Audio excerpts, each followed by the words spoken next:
The month of July comes in the middle of hurricane and increasingly dangerous wildfires in the islands. As we approach the anniversary of the Maui wildfires, we're taking a look at how you can prepare your finances for an emergency. Joining us now with more is Matt Nakamoto, Central Pacific Bank's branch manager at their Kapiolani location. Aloha and good morning, Matt. Thanks for stopping by with us. Thanks for having me, Sam. Okay, so why is it important to prepare for an emergency financially, especially as we get into hurricane season? Yeah, it's important to have peace of mind. That emergency fund is your financial safety net for those emergency events, which could include medical crisis, sudden job loss, or even a natural disaster such as a hurricane. In the instance of a hurricane, we could use those funds for evacuation, temporary housing, home repairs, or even just the emergency supplies. Without having that saved, we could be putting ourselves into debt or even struggling to just cover the essentials. And that's making a really tough situation even harder. The benefits of having this emergency fund available is that we can prioritize our family's livelihood and well-being instead of having to worry how to pay for it. Like you talked about, these situations are so stressful. It's nice to have a little bit of assurance if you do have that nest egg saved up. How much money should people aim to save for these emergencies? Yeah, we do recommend about 3 to 6 months worth of living expenses for your emergency fund.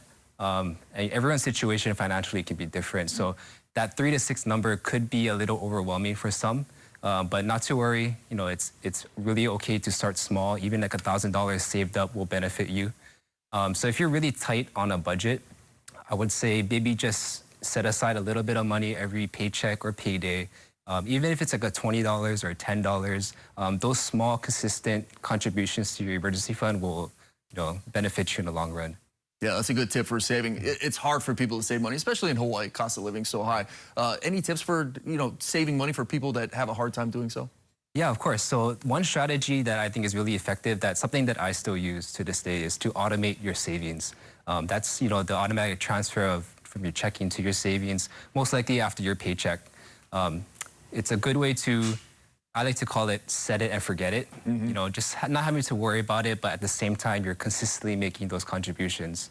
Another really fun way to do it is to maybe play a game with your friends or your family, maybe incrementally adding every week. For example, week 1, you do $1, week 2, $2, and over a course of a year, you could probably save over $1,000 that way. Yeah. Yeah, and another good way to free up some funds, look into less expensive, community activities, cook some more meals at home, or even review your recurring charges. Those charges could include your monthly subscriptions. You could actually see something that you're actually paying for without realizing it. Yeah, there's a lot of stuff out there that you can definitely do to save.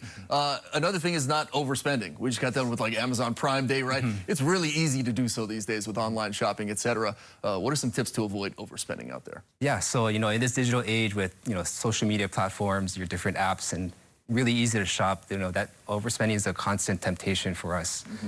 One way to control that, we can implement what I like to call shopping speed bumps. So we can delete our save payments on our online stores. We can unsubscribe from retailer emails. There's also something called purchase pause, which we just delay the non-essential purchases, maybe for a couple of days or so. Another thing we can do is to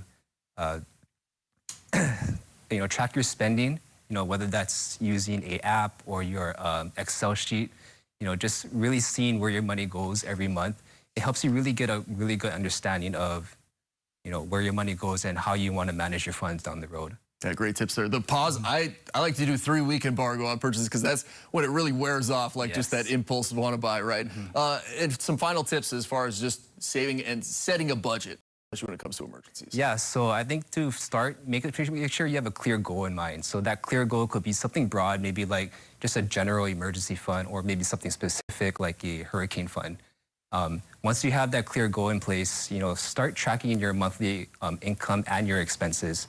That way you can see what comes in, you get a better understanding of your financial situation, and then you can also identify areas that you can cut back on. And once you have all that in place, start to create a realistic budget that includes what you're going to contribute to your emergency fund. And then a good way to kind of make sure you're keeping in check is to schedule reviews with yourself or maybe a family member in your household, just to ensure that your progress is consistent. And don't worry, your budget can be change over time. Life throws at you whatever events you encounter. So just make sure the key is to just stay consistent with it. Those small, consistent steps can lead to big results over time. Those are wonderful tips. We're going to have those posted on KHON2.com. If you forget, obviously there's a lot of information in there. Matt, thank you so much for joining us this morning. Thank you for having me. All right, folks.